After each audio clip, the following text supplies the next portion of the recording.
오늘 요한계시록 3장이죠. 7교회의 두 번째 시간인데 우리가 7교회 첫자로 외웠었어요. 어떻게 외웠었죠? 에서, 버두, 오늘은 사빌라, 사대교회, 빌라델비아, 라오디게아 이렇게 세 교회를 볼 건데 지난 시간에 두 교회씩 이렇게 나눠서 했는데 오늘은 세 교회를 한꺼번에 하도록 하겠습니다. 그래서 좀 빨리 나가도록 하겠습니다. 13페이지가 되죠. 자, 첫 번째 사대교회는 1절부터 6절까지예요.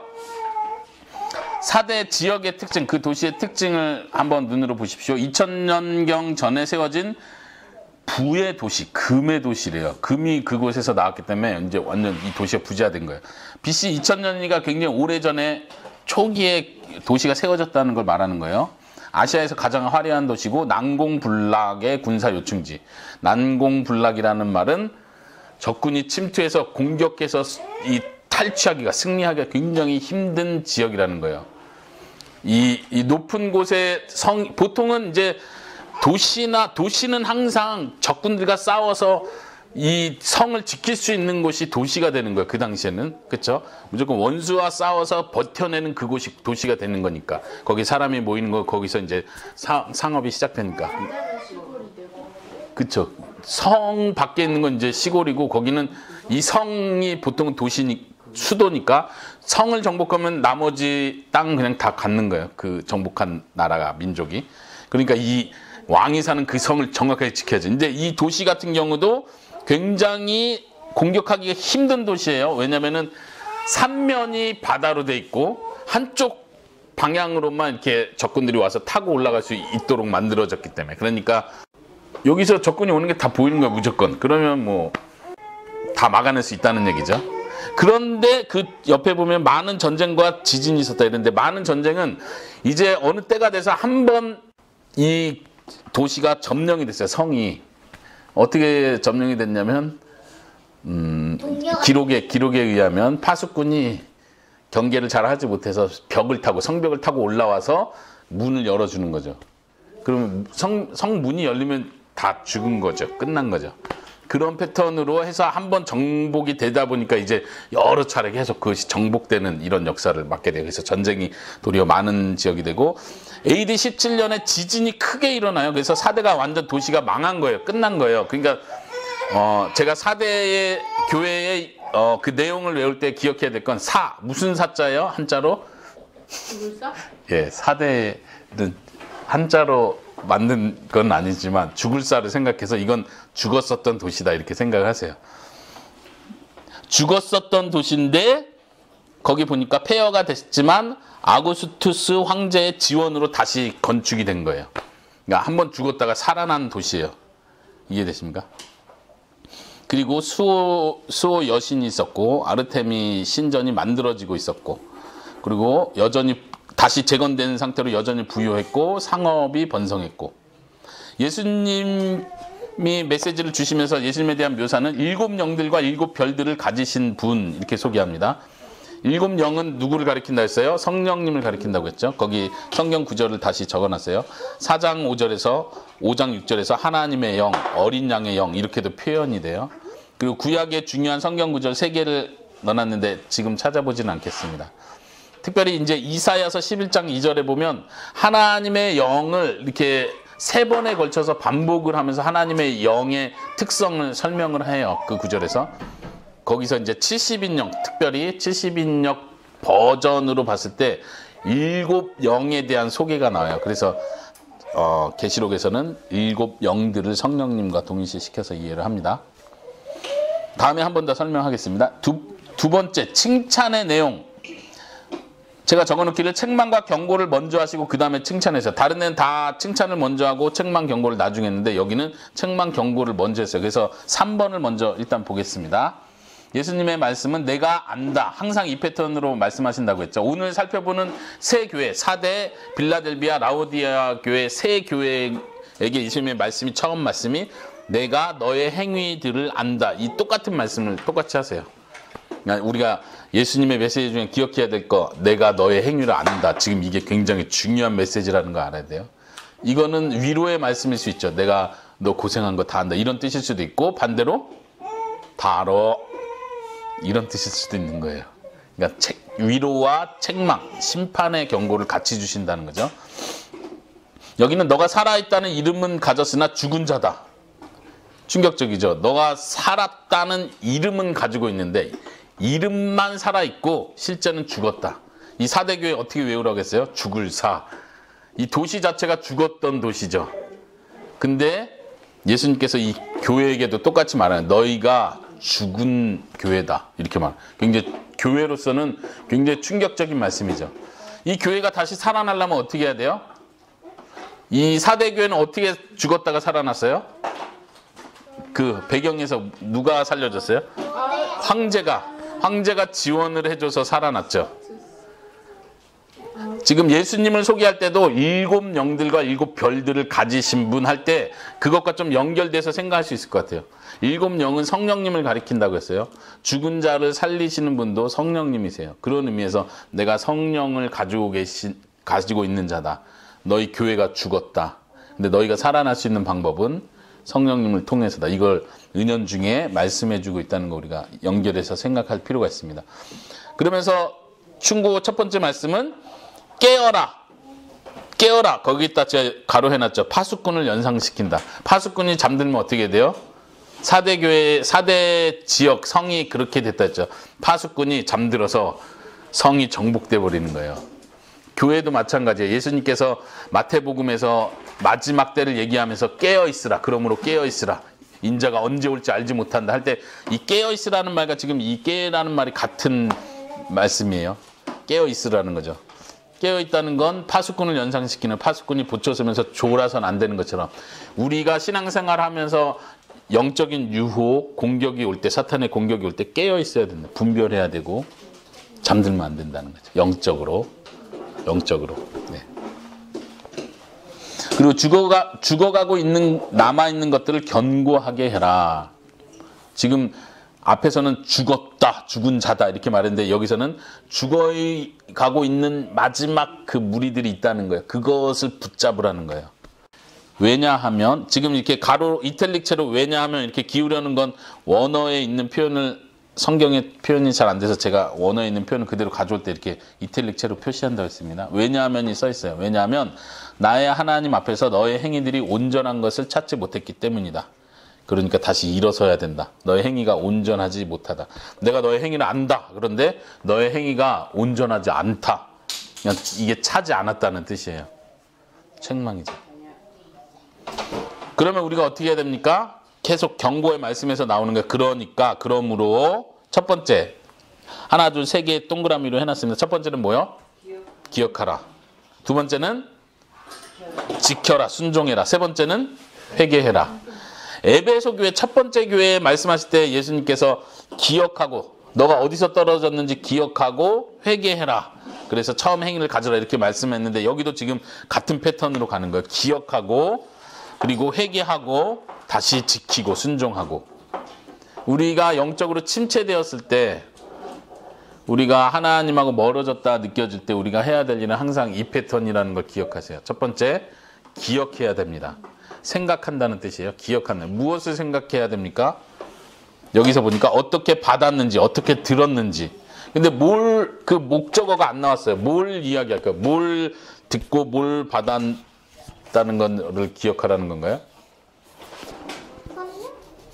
성령님? 네. 혹은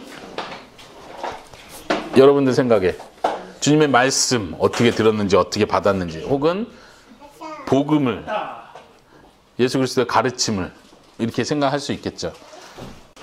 그리고 다시 지키고 순종하는 일을 해야 합니다. 우리가 해야 될 일, 인간의 책임으로서 구체적으로 말씀하시는 거예요. 그리고 회개하는 일. 예수님께서 계속 경고하시면서 만일 깨지 않으면 내가 도둑처럼 올 것이다. 예수님께서 도둑처럼 온다는 건 어떤 뜻일까요, 은총아? 힘든 사람이 지금 아닌데요. 예. 졸면은 깨어 있으라고 했으니까. 아무튼 비유를 실제 거기로 하면 그렇죠. 갑자기 온다는 걸 뜻할 때 도둑처럼 온다고 얘기하는 거죠. 그런데 예수님께서 도둑처럼 오는 것이 맞습니까? 예수님께서 그렇게 내가 인자가 올 때를 너희가 알지 못하니까 깨어 있어라 말씀하셨어요. 그런데 지금 여기서 말씀을 잘 보면은 깨어 있어라. 그리고 기억하고 회개해라. 그러면서 만일 깨어 있지 않으면 보세요. 만일 깨어 있지 않으면 내가 도둑처럼 올 것이다. 이게 무슨 의미예요? 그럼 깨어 있으면 어떻게 온다는 거예요? 그렇죠. 도둑이 오는 걸 안다는 뜻이에요. 예수님이 오실 때를 안다는 뜻이죠. 근데 깨어있지 않으면 예수님이 언제 올지 내가 준비가 안 된 상태에서 예수님이 갑자기 오시게 된다는 얘기를 하는 거죠. 물론 예수님의 오심은 여기서는 항상 재림만을 말하는 건 아니에요. 때로 예수님께서 우리가 행하고 있는 죄 가운데 책망하시기 위해서, 징계하시기 위해서 오신다는 것도 포함해서 이해할 수 있어요. 한번 거기 제가 참고 구절을 하나 적어놨는데요. 데살로니가 전서 5장 1절부터 6절 한번 우리 같이 볼까요? 한번 찾아볼까요? 보이십니까? 데살로니가 전서 5장 1절에서 6절. 형제들아, 때와 시기에 관하여는 너에게 쓸 것이 없음은 주의 날이 밤에 도둑같이 이룰 줄 너희 자신이 자세히 알기 때문이다. 도둑같이 온다. 3절. 그들이 평안하다 안전하다 할 때에 임신한 여자에게 해산의 고통이 이름과 같이 멸망이 갑자기 그들에게 이르리니 결코 피하지 못할 것이다. 그러니까 도둑같이 온다는 건 멸망이 갑자기 온다는 강조하는 거예요. 4절. 형제들아, 너희는 어둠에 있지 아니하매 그날이 도둑같이 너에게 임하지 못하리라. 4절. 너희는 어둠에 있지 않기 때문에 그날이 도둑같이 오지 못할 것이라고 말해요. 이게 좀 여러분들이 잘 이해를 하셔야 돼요. 예수님께서 경고할 땐 깨어 있어라. 내가 도둑같이 오니까 너희가 도둑이 언제 오는 줄 알면 너희가 깨어 있었을 것이다. 이렇게 말씀하시죠. 여기서도 마찬가지예요. 도둑같이 온다는 건 책망을 얘기하는 거예요. 너희가 준비가 안 된 상태에서 주님이 오신다. 깨어 있어라. 근데 너희가 깨어 있다면, 그리고 여기서는 너희가 어둠에 있지 않으면, 다시 말하면 악한 삶, 부도덕한 삶을 살지 않는다면 주님이 오시는 것이 도둑과 같이 임하지 못한다. 5절에 너희는 다 빛의 아들이요 낮의 아들이라 우리가 밤이나 어둠에 속하지 아니하나니. 이해하십니까? 여기서 그래서 예수님께서 너희가 깨어있으라. 그렇지 않으면 내가 도둑같이 온다. 그럼 우리가 깨어있으면 어떻게 오신다고요? 예수님의 오실 때를 시간을 안다는 뜻이 아니겠죠? 그걸 충분히 준비하고 있게 된다는 뜻이에요. 우리가 영적으로 침체에 빠져 있거나 혹은 뒤로 물러나서 세상과 타협하고 살고 있지 않거나, 혹은 이제 요한계시록의 배경에서는 우상 숭배에 빠지고 그 믿지 않는 자들과 타협하는 삶을 사는 것, 그걸 말하는 거죠. 네, 다시 2번으로 올라서 칭찬을 들어볼까요? 칭찬은 사실 교회 전체에게 하는 칭찬은 아니고 그들 중에 그 사람들이 다 죽어가고 있는 것 같지만 그들 중에 옷을 더럽히지 않은, 제가 이렇게 적어놨어요. 적은 이름들이 있다. 직역을 한 건데, 타협하지 않은, 옷을 더럽혔다는 뜻은 구체적으로 우상숭배, 황제숭배에 빠졌다는 뜻이에요. 그거에 참여하지 않은 사람이 교회 안에 아직 남아있다는 거예요. 이거는 교회 전체를 칭찬하는 내용은 아니지만 그나마 죽어가고 있는 것을 살려라, 붙잡아라 할 때 그 표현이에요. 몇 사람들이 있다는 얘기를 하는 거죠. 그런데 이름이라는 단어를 사용하고 있어요. 4번 약속으로 한번 내려가 볼까요? 에스더가 한번 1번, 2번, 3번 읽어보세요. 약속. 흰 빛나는 옷을 입을 것이다. 순결, 친히, 영광, 승리의 행렬, 그의 이름을 생명의 책에서 지우지 않을 것이다. 3번은 그의 이름을 내 아버지와 천사들 앞에서 시인할 것이다. 빛나는 옷을 준다. 이것이 첫 번째예요. 두 번째는 그의 이름을, 그 이긴 자, 끝까지 견딘 자의 이름을 생명체에서 지우지 않는다. 지운다는 걸 뭘 의미해요? 생명체에서 지워진다는 건 지옥에 간다는 의미고 영생을 누리지 못한다는 의미죠. 그런데 지우지 않겠다. 이 말은 생명책에 있다가도 지워질 수 있구나, 이걸 말하려는 게 아니에요. 그렇게 이해해버리면 이상하게 가버리는 거예요. 그걸 말하는 게 아니라 생명책에 적혀 있는 게 영원히 계속될 거라는 보장을 해주시는 의미예요. 지워질 수도 있지만 안 지운다, 이런 뜻으로 강조한 게 아니라는 거 아셔야 돼요. 그 다음에 세 번째는 그의 이름을 내 아버지와 천사 앞에서 시인할 것이다. 예수님이 시인한다는 거죠. 거기 참고 구절 넣어놨는데 마태복음 10장에 보면 나를 부인하는 자는 나도 아버지 앞에서 이 사람을 부인할 것이요, 나를 시인하는 자는 내가 아버지 앞에서 이 사람을 시인하겠다. 예수님이 인정해 준다는 표현입니다. 네, 4대 교회 두 번째 넘어갑니다. 빌라델비아 교회는 7절부터 13절이에요. 여러분들 성경 같이 보면서 보십시오. 빌라델비아 교회의 특징은 상업과 농업에 유리한 조건이었다. 땅이 좋아서 특별히 포도나무 농사가 잘 되는 땅이었다고 그래요. 다른 곡식은 도리어 잘 안 되는데. 그리고 아까 사대교에서도 AD 17년에 큰 지진이 있었다고 했는데 여기도 똑같이 그리 멀지 않기 때문에 똑같이 큰 피해를 입었습니다. 그래서 여기도 같이 도시가 그런 면에서 많이 폐허가 되고 많은 사람들이 환경이 열악해지면서 도시를 빠져나갔습니다. 여기도 똑같이 황제의 지원으로 맺어진 신뢰 관계. 그러니까 이때도 황제가 많이 도와줬어요. 그래서 황제에 대한 신뢰 관계가 있었는데 그게 AD 17년 이 전후였으니까. 근데 AD 92년도에 한 황제가 이 도시의 포도 농사가 제일 잘 되는 도시인데 포도 농사를 임의로 이 도시의 100%의 포도 농사가 있다면 50%를 잘라서 여기를 농사를 짓지 못하게 하고 다른 농사를 해서 그 황제가 필요로 하는 군인들 뭐 먹을 거나 이 곡식들을 심게 했어요. 근데 이것 때문에 황제가 이 명령을 내렸는데 명령 내렸으니까 그렇게 해서 포도나무를 다 절반을 잘랐는데 결국은 이게 다 망한 거예요. 포도 농사 외에는 잘 안 되는 거예요. 다른 곡식이. 그러니까 이 도시가 완전 경제적으로 치명타를 입어버린 거죠. 그러니까 이 황제에 대한 신뢰관계가 그때 다 깨졌다 그래요. 이거를 언급하는 이유는 이따가 보는 그 빌라델비아 교회 상황과 굉장히 연결되기 때문에 일부러 언급을 하는 거예요. 그 다음에 이방 종교 초대 교부인 이방 종교가 많이 있었다는 얘기고, 그 다음에 이그나티우스에 의하면 AD 110년 경에도 조직을 갖춘 교회가 있었다는 흔적이 있습니다. 자, 예수님의 묘사에 대해서 볼까요? 은총아, 다른 거 하지 말고. 자, 은총이가 한번 읽어보세요. 예수님에 대한 묘사 13페이지 아래 은총이가 읽어보세요. 1번. 거룩하고 진실하신 다윗의 열쇠를 가지신 분, 열면 닫을 사람이 없고 닫으면 열 사람이 없다. 네, 예수님을 표현하면서 이렇게 표현한 거예요. 거룩하신 분, 진실하신 분, 영어로는 true 이렇게 할 수 있고요. 그리고 다윗의 열쇠를 가진 분이라고 표현을 해요. 다윗의 열쇠를 가졌다는 건 뭘 의미할까요? 거기 보면 1장 18절에 보면은 거기 표시해놨어요. 사망과 음부의 열쇠를 가지셨다. 사망과 음부는 지옥을 상징하는 거예요. 죽음을 상징하는 거예요. 죽음의 세력을. 근데 예수님께서 그 열쇠를 가졌다는 건 뭐예요? 지옥의 문의 열쇠를 가졌다는 건 주관하고 있다는 뜻이죠. 천국의 열쇠를 가졌다는 건 뭐예요?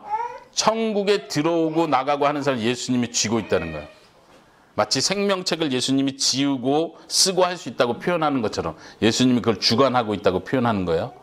여기서도 다윗의 열쇠라는 건 다윗의 왕국, 하나님이 약속한 하나님의 나라에 대한 그 주권을 이야기하고 있는 겁니다. 자, 빌라델비아 교회의 칭찬 내용을 한번 봅시다. 내가 너의 행위를 안다. 똑같은 패턴으로 말씀 시작하세요. 보라, 내가 내 앞에 열린 문을 두었다. 열쇠에 대한 이야기가 있고 문에 대한 이야기가 있어요. 그러니까 같이 연결해서 생각을 하는 거예요. 항상 예수님이 본인을 소개할 때는 그 책망과 경고의 내용과 연결되는 내용으로서 예수님을 소개하시는 거예요. 항상. 내가 열쇠를 가지고 있는데 문을 열어두었다. 그래서 이 문은 아무도 닫지 못한다. 자, 여기서 문은 뭐를 가리킬까요? 천국문. 그렇죠. 또 다른 뜻으로 이해할 수 있을까요? 어떤 신학자는 뭐 복음의 문, 사도 바울이 그런 표현을 하잖아요. 아니면은 약속, 하나님의 나라, 천국 이렇게 이해할 수 있고요. 네, 여기선 자연스럽게 하나님 나라의 문. 그래서 많은 민족들이 그 하나님 나라에 들어올 수 있도록 예수님께서 마지막 때까지 이 문을 열어둔다는 차원에서 이해할 수 있을 것 같아요. 열린 문을 두었다. 왜냐하면 너희가 적은 능력을 가지고도 내 말을 지켰기 때문이다. 빌라델비아에게 한 칭찬 중에 되게 감동적인 표현이 이거예요. 적은 능력을 가지고도 끝까지 내 말을 지켰다. 믿음을 지켰다. 이런 뜻이에요. 황제 숭배 굴복하지 않았다. 그런데 뭐라고요? 능력이 적은데도 불구하고. 이 능력이 적다는 말은 단순히 그냥 믿음이 적다는 표현일 수도 있겠지만 교회적으로 교회적 세력이 적다는 의미. 그 도시 안에 교회가 크게 성장한 것 같진 않아요. 그런 의미에서 적은 능력이라고 표현할 수도 있어요. 예수님께서 사람을 심판하실 때 우리가 비교하지 말아야 될 이유 중에 하나가 이거예요. 예수님께서 항상 그 사람의 능력과 비교해서 그 사람이 행한 일을 평가하시는 거예요. 달란트 비유에서도 마찬가지예요. 어떤 사람에겐 많은 달란트를 맡기고 어떤 사람에겐 능력에 따라서 적은 달란트를 맡겨요. 근데 능력이 적은 사람이 어떠한 일을 했을 때 예수님 그걸 그 사람의 능력에 따라서 평가를 하는 거예요. 이해되십니까? 우리는 서로 비교하는 거죠. 나는 이 정도 할 수 있고 너는 그 정도 하니까 너가 더 못하는 거야. 근데 예수님의 평가는 다르다는 거예요. 이 사람의 배경을 아시는 거예요. 이 사람의 기질과 은사와 이 사람에게 주신 하나님의 그 능력에 따라서 너가 능력이 적은데도 불구하고 열심을 냈구나. 이걸 평가하신다는 거예요. 네. 그 다음에 내 이름을 부인하지 않았다. 이름을 부인했다는 건 여기서 똑같이 우상 숭배, 황제 숭배를 포함하는 거예요. 그 다음에 그 아래, 제일 아랫줄이죠. 사탄의 회당을 내게 넘겨줘 내 발 앞에서 절하게 하겠다. 이거는 어떤 좀 칭찬에서 보상을 말씀하시는 거예요. 지금 사탄의 회당이라고 표현했어요. 자칭 유대인이라고 하는 자들이고 거짓말하는 자들이에요. 그러니까 이 상황에서 우리가 이해하는 거 예전에 설명했었는데 사탄의 회당, 유대인의 회당을 가리키는 시나고그 회당 안에 유대인들이 계속 타협을 요구하는 거예요. 너희도 할례 받고 율법을 지켜. 그래서 우리 유대인하고 공동체 같이 하면 너희도 핍박을 피하게 해줄게. 이런 유혹들이 계속 있었겠죠. 그럼에도 불구하고 아니다. 타협하지 않고 이건 사탄의 회당이다. 거짓말하는 자들이라고 하는 거예요. 예수님께서 약속은 그들 중에 몇 명을 너희 발 앞에 무릎 꿇게 하겠다는 거예요. 자, 예수님께서 보상을 약속하셨습니다. 그리고 지금 14페이지로 넘기세요. 에시더도 넘겨주세요. 14페이지 내가 너를 사랑하는 줄 알게 하겠다. 굉장히 축복의 말씀이고 감사한 말씀이에요. 칭찬을 보세요. 너가 이렇게 능력이 적은데도 내 말을 지키고 끝까지 타협하지 않았구나. 칭찬한다. 내가 너희 적군 중에 한 명을 너 발 앞에 무릎 꿇게 해주겠다. 그래서 내가 너를 사랑하는 줄을 그들로 하여금 알게 해주겠다. 하나님께서 특별히 빌라델비아 교회에게 굉장히 큰 지금 그 미래의 축복이 아니죠. 지금 이 말은 미래의 축복은 아니에요. 지금 이 힘든 상황 가운데서 승리를 맛보게 해주겠다는 약속이에요. 이게 큰 감사죠. 그러면 더 힘을 낼 수 있겠죠. 우리도 그러한 은혜를 받을 수 있기를 바라고 계속해서요. 왜냐하면 인내의 말씀을 지켰기 때문이다. 계속 지금 7교회에게 공통적으로 강조하는 거, 그리고 요한계시록 끝날 때까지 큰 주제로 강조하는 건 인내에 대한 강조예요. 말씀을 지키라는 말은 어떤 말씀이 아니라 인내하라는 말씀, 믿음을 끝까지 지키라는 말씀, 타협하지 말라는 말씀을 지금 요한계시록 전체를 통해서 주시고자 하는 거예요. 그런데 빌라델비아 교회는 칭찬받기를 인내의 말씀을 너희가 지켰다라고 칭찬해요. 그리고 또 여기서 또 다른 약속을 해요. 그게 뭐냐면 10절인데 내가 너를 시험의 때로부터 지켜줄 것이다. 그래서 영어 성경이나 다른 성경은 면제하게 해주겠다 이렇게 해석을 해요. 그래서 이제 이 10절이 많이 논란이 되는 구절 중에 하나인데 뭐냐면 소위 말하는 7년 대환란 때 휴거를 시켜서 이 시험의 때에서 면제하게 해주겠다는 뜻인가 보다 이렇게 해석하는 학자들이 있어요. 이 10절 때문에. 그런데도 불구하고 좀 더 정확한 해석은 말 그대로 시험의 때로부터 지켜준다. 이렇게 지금 제가 번역해 놓은 대로요. 좀 더 원어적으로 그대로 번역한 거예요. 다니엘서 12장에서 그런 표현들을 그대로 가져온 것 같고요. 그 다음에 장차 온 세상에 임하여 땅에 거하는 자들을 시험할 때다. 그래서 온 세상에 있는 자들을 시험한다. 그러니까 이게 예수님 재림 전에 전체에게 있어지는 그 마지막 7년 대환란을 의미한다 보다. 자꾸 이런 그 느낌 자체로 이렇게 해석하는 사람들이 여전히 있다는 걸 여러분들이 알았으면 좋겠어요.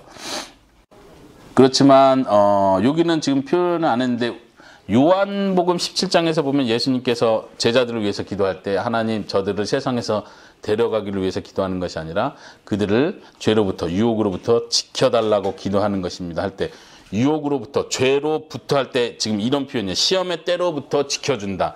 유혹으로 때로부터 보호한다. 이게 지금 같은 패턴으로 표현한다는 걸 알면 우리가 영적인 면에서 보호를 받는다는 거죠. 그 타협되지 않고 굴복되어지지 않도록 예수님께서 보호해 준다는 차원으로 이해하는 것이 자연스럽습니다. 네, 3번으로 넘어갈게요. 책망. 빌라델비아는 진짜 아주 훌륭한 교회인 것 같아요. 책망이 없음.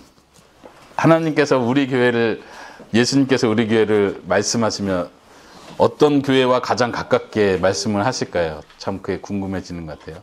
어쩌면 불안정 상태라서 물어보는. 예, 아직은 불안정하다 이렇게 말씀하시겠죠. 혹은 우리 각 개인에게 오셔서 예수님이 말씀하신다는, 내가 너를 안다 이렇게 하시면서 말씀하실 때 어떤 말씀을 하실까요? 우리가 그런 걸 생각했으면 좋겠어요. 어쨌든 공통적으로 우리가 듣게 되는 말씀은 인내해라, 끝까지 참아라, 타협하지 마라, 이런 말씀을 우리에게 공통적으로 주실 거예요. 예수님께서 경고, 권면의 말씀은 내가 속히 오고 있다, 현재형으로 사용하고요. 그리고 아무나 너의 화관, 면류관을 취하지 못하도록 내가 가지고 있는 것을 굳게 잡아라, 끝까지 계속해서 잡아라, 현재형으로 사용하고 있습니다. 이 시제가 굉장히 중요하다고 했죠. 현재형으로 표현하고 있다. 내가 지금 오고 있다, 속히 오고 있다, 그리고 너가 계속 붙들고 있어야 된다. 믿음을 끝까지 지키라는 얘기죠. 항상 이 행위에 대한 강조를 할 때 너가 하면은 내가 상 주고 너가 못하면 너 혼나, 이 패턴이 아니라는 거예요. 하나님께서, 예수님께서 항상 은혜를 주시는 거예요. 칭찬과 격려를 통해서 계속 붙들고 있을 수 있도록 도와주시는 거죠. 4번 약속으로 넘어가면요, 성전의 기둥이 되게 하겠다. 이것도 한국적인 표현인 것 같은데 한국에서도 그러죠. 아, 너는 기둥과 같은 존재야. 이건 무슨 뜻이에요? 아주 중요한 역할을 한다는 뜻이죠. 여기서는 중요한 역할을 한다 이런 개념보다는 철저하게 소속됐다는 뜻이에요. 하나님의 성전에 기둥이 된다는 뜻은 하나님의 성전에 소속된 자다, 이런 걸 더 강조하고 있다는 걸 기억해야 되고요. 그리고 그 기둥에다 이름을 새겨준대요. 은총아, 그 기둥에 이름이 새겨져 있대요. 근데 3가지 이름이 써 있어요. 한번 찾아보세요. 무슨 이름 있죠? 아니, 거기를 보세요. 교재를. 내가 이름을 그 위에 기록하겠다 했는데 무슨 이름? 첫째, 하나님의 이름. 두 번째, 새 예루살렘 성의 이름. 새 예루살렘이 이제 마지막 요한계시록 21장을 볼 때 새 예루살렘 성이 하늘로부터 내려오잖아요. 근데 그 성의 이름이 있어요. 이름이 뭘까요? 뉴 제루살렘이니까요. 거기 보면 이제 거기 써놨죠. 에스겔서 48장에 보면 물론 예언적인 표현이지만요, 여호와 삼마 이렇게 하면서, 삼마라는 말은 여호와께서 거기 계시다, 하나님이 계신 곳, 이게 곧 새 예루살렘의 이름이라는 거예요. 하나님이 계신 곳. 실제로 21장, 22장에 가면은 새하늘 새 땅에 예루살렘이 내려온 걸 봤는데 거기에 성전이 없었다, 이렇게 얘기하죠. 예루살렘 안에는, 그 안에 중요한 게 성전이 있기 때문에 이 예루살렘이 거룩한 곳인데, 새하늘 새 땅에 새 예루살렘에는 성전이 없대요. 왜 없냐고 하냐면 하나님께서, 어린 양께서 성전이 되신다, 이게 표현하는 거죠. 그래서 여호와께서 거기 계시다, 이것 자체가 그 도시의 이름이 되는 것입니다. 축복의 말씀이죠. 하나님의 이름이 새겨지고 예수님의 이름이 새겨진다. 인격적으로 우리가 하나님의 성품, 예수님의 성품 그대로 우리의 것으로 소유한다는 의미가 있는 것 같아요. 자, 마지막 라오디아 교회로 넘어가도록 하겠습니다. 14절부터 22절까지인데요. 자, 라오디아 교회는 먼저 2번을 먼저 보세요. 라오디아 교회 2번. 칭찬 없음. 지금 빌라델비아는 굉장히 칭찬을 받았잖아요. 책망이 없어요. 그냥 이렇게 더 힘을 내라 이렇게 했는데, 라오디아 교회는 충격이에요. 칭찬 없음. 바로 책망과 경고로 들어갑니다. 한번 라오디아 교회 배경을 볼게요. 거기서 볼 거 3가지를 봐야 되는데, 첫 번째 줄 끝에 양모 산업 이렇게 했는데, 양모는 양 있잖아요. 양의 털을 말하는 거죠. 양털로 옷을 만들고 염색을 하고 이런 의류를 만드는 사업을 말해요. 이게 굉장히 활발했었고, 금융이 활발했었고, 근데 의료 학교가 있어요. 특별히 재밌는 것은 고고학자들이 여기를 연구하면서 이 의료 학교에서 특별히 거기 써놨죠. 안약을 개발을 했어요. 그래서 그 도시 자체가 이 안약 개발로 굉장히 부를 누렸어요. 안약 얘기가 여기 라오디아 교회에서 나오죠. 안약을 사서 발라라, 이런 표현이 있다 보겠습니다. 그리고 여기는 AD 60년에 큰 지진이 났어요. 아까는 AD 17년에 큰 지진이 나서 4대 교회 빌라델비아 교회가 타격을 입었다고 했는데, 여기는 60년에 지진이 나서 도시가 다 무너졌는데, 보세요. 어떻게 해요? 부자들에 의해서 다시 재건돼요. 다른 점이 뭐예요? 그 앞에 교회들은 예, 황제의 도움을 받아야, 그러니까 도시가 다 망하면 어떻게 해요? 도와주세요. 정부한테 손을 벌리는 거죠. 그렇잖아요? 우리나라도 뭐 여기서 큰 지진이 나거나 이러면 정부가 뭐라고 하죠? 특구를 정하죠. 재난 지역. 그래서 정부 돈을 막 쏟아서 그걸 복구할 수 있도록 도와주는 거예요. 근데 이 도시는 부자들, 그 도시 안에 있는 부자들이 돈을 모아서 다시 건축해요. 부자들이 엄청 많았다는 뜻이에요. 부자들이 엄청 많아서 그래서 두 번째 다시 재건한 도시가 훨씬 더 좋은 도시가 됐다 그래요. 그러니까 굉장한 무서운 도시죠. 근데 이 도시에 하나 문제가 있었는데 그 물 공급의 문제가 있어요. 도시 자체에서 물이 나오지가 않아요. 그러면 굉장히 살 수가 없잖아요. 그래서 큰 옆에 있는 도시들로부터 파이프관을 연결해가지고 물을 끌어다 옵니다. 그 이야기가 또 그래서 라우디아 교회에서 물에 관한 책망이 나오는 부분이 그것과 연결된다는 거 이따 좀 더 설명할게요. 그리고 라우디아 교회는 골로새 교회와 인접해 있었어요. 우리가 골로새서를 보잖아요. 골로새 교회와 인접했고 골로새 교회를 세웠다고 보는 에바 브라에 의해서 라우디아 교회도 세워졌을 거라고 학자들이 추측을 합니다. 근접해 있었기 때문에. 골로새서에 보면 이제 라우디아 교회에 대한 언급들이 나옵니다. 자, 예수님에 대한 묘사. 첫 번째, 은종아, 예수님에 대한 묘사 첫 번째 보세요. 세 가지로 표현해요. 첫 번째는 뭐예요? 아멘이시오. 두 번째는 증인, 충성되고 진실하신 증인. 여기도 true 이렇게 표현했어요. 그 다음에 세 번째는 창조의 근원 혹은 창조의 시작이라고도 표현할 수 있습니다. 근데 이 세 가지가 제가 끝에다 써놨는데 이 세 가지가 서로 상호 보완적인 표현이라는 거예요. 왜냐하면 아멘이시라는 말 자체가 충성되다, 진실하시다 이런 의미예요. 그걸 좀 풀어서 써줬어요. 근데 예수님은 충성되고 진실하신 증인이라는 거예요. 그리고 또 하나는 창조와 연결해서 설명하는데 창조의 근원이시다. 다시 말하면 창조의 시작이다. 혹은 창조를 하신 분이다. 이렇게 이해할 수 있습니다. 아멘이시고 증인이시고 창조의 순간에 계셨던 분.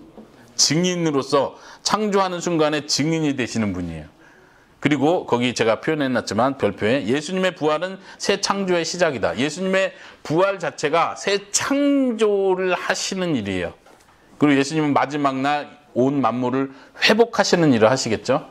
그 회복하시는 일 자체를 새 창조라고 말하는 거예요. 왜 새 창조하고 증인하고 연결이 되냐면 거기에는 표현이 안 나왔네요. 잠언에 보면은 예수님을 지혜와 비교해서 설명을 하죠. 그때 하나님께서 창조하실 때 내가 있었다. 하나님이 나를 기뻐하셨다. 내가 함께 기뻐했다. 이런 표현들. 그러니까 증인으로서 창조의 증인으로서 계시다는 얘기를 하는 거예요. 그리고 또 하나 우리 계시록 1장 5절에 보면은 한번 잠깐 여러분들 보시겠습니까?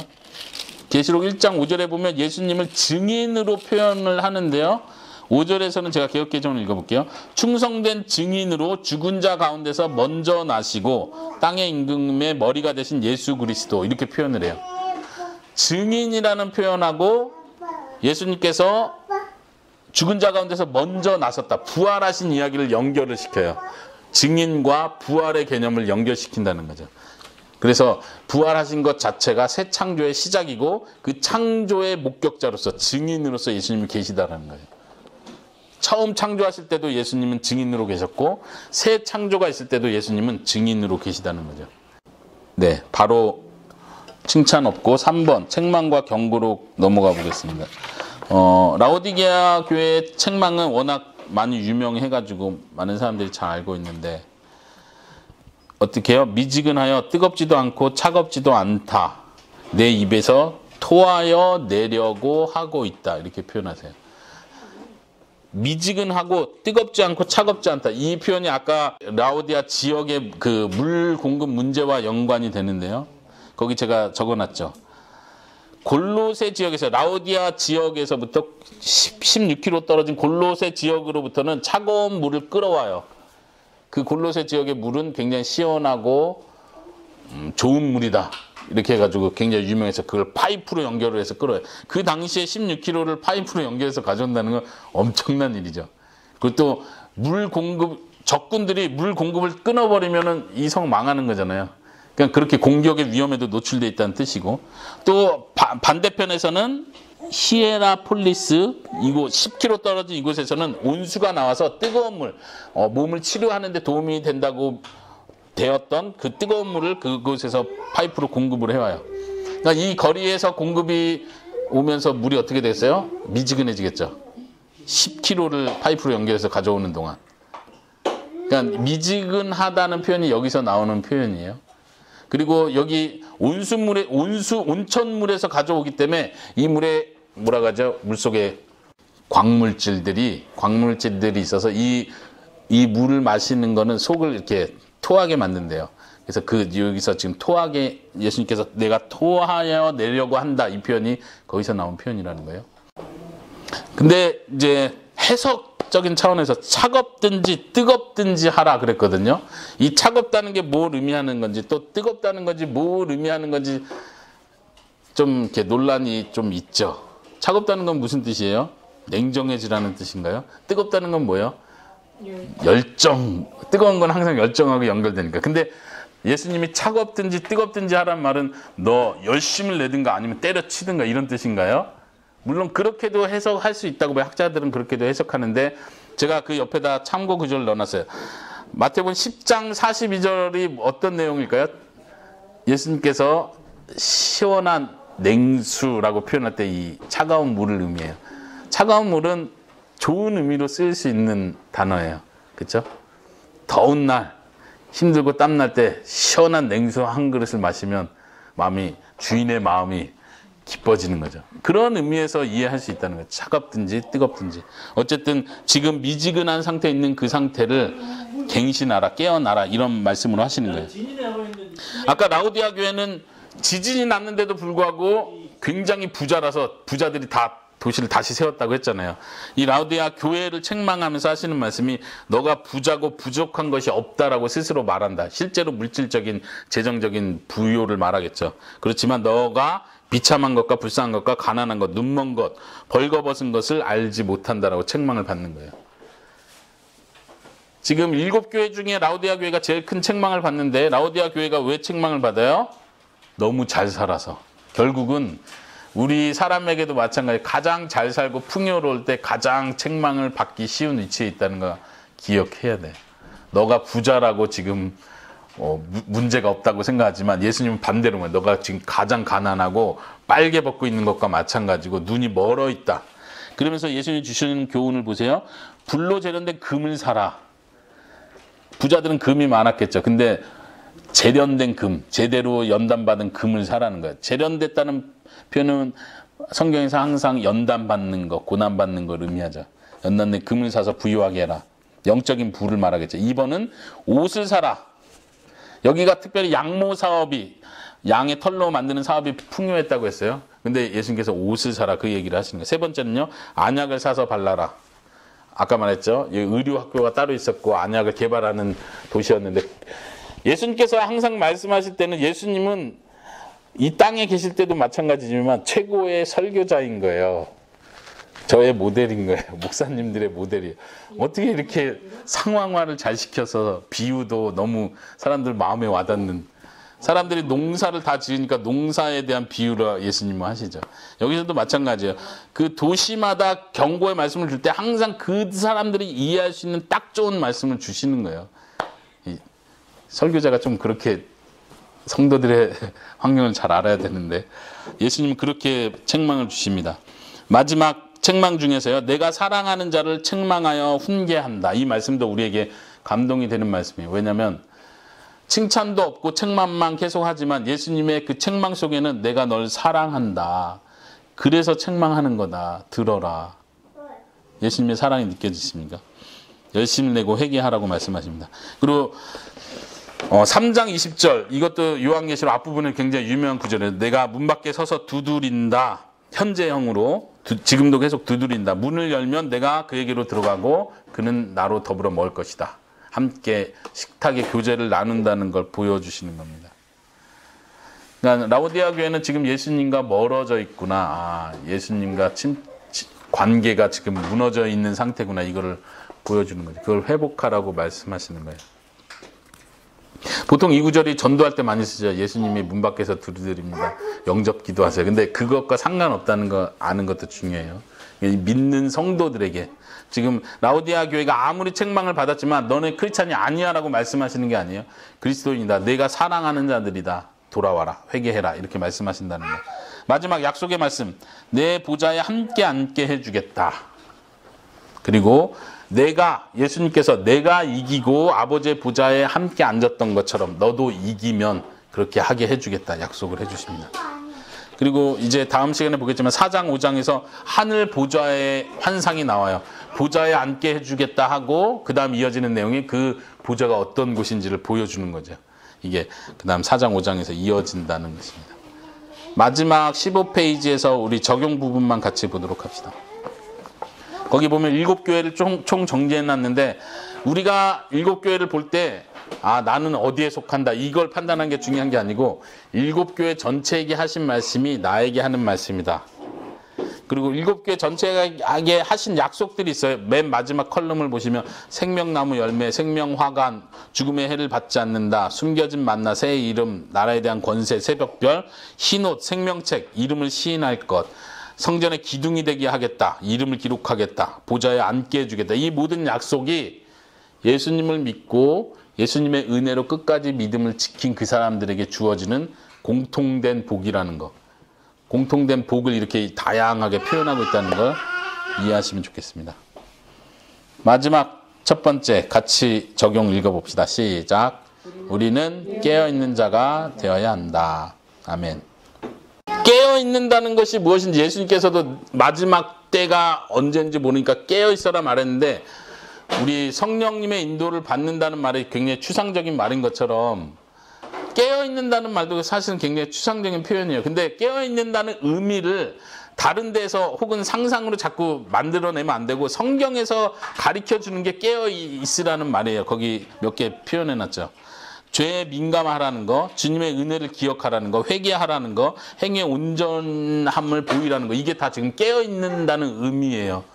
별도로 깨어있는다는 의미를 다른 데서 찾아오거나 묵상하면 안 되고 그 문맥 안에서 예수님이 하시는 경고 자체가 깨어있는 모습을 보여주는 겁니다. 예수님은 신실한 증인이시고 이긴 자로서 우리의 모델이 되신다. 네. 2번으로 넘어가세요. 우리의 행위들을 아시는 주님. 아까도 말했지만 예수님께서 여러분들의 우리의 행위를 아십니다. 이것이 우리에게 가장 큰 축복이라는 것을 믿으시기 바랍니다. 때로는 이게 우리에게 경각심을 주는 말씀일 수 있습니다. 힘들 때는 내가 너를 안다. 너의 마음을 안다. 너의 눈물을 닦아준다. 이것을 여러분들이 또 기억하시기 바랍니다. 네, 아무도 나를 알아주지 않을 때 혹은 내가 착한 일을 하다가 지쳤을 때 내가 언제까지 이런 착한 일을 해야 되나 내가 언제까지 희생해야 되나 싶을 때 예수님께서 내가 너의 행위를 안다. 그리고 칭찬으로 끝나야죠. 행위를 안다 해놓고 책망으로 가면 되겠습니까? 네, 우리가 주님의 은혜로 그렇게 살기를 원합니다.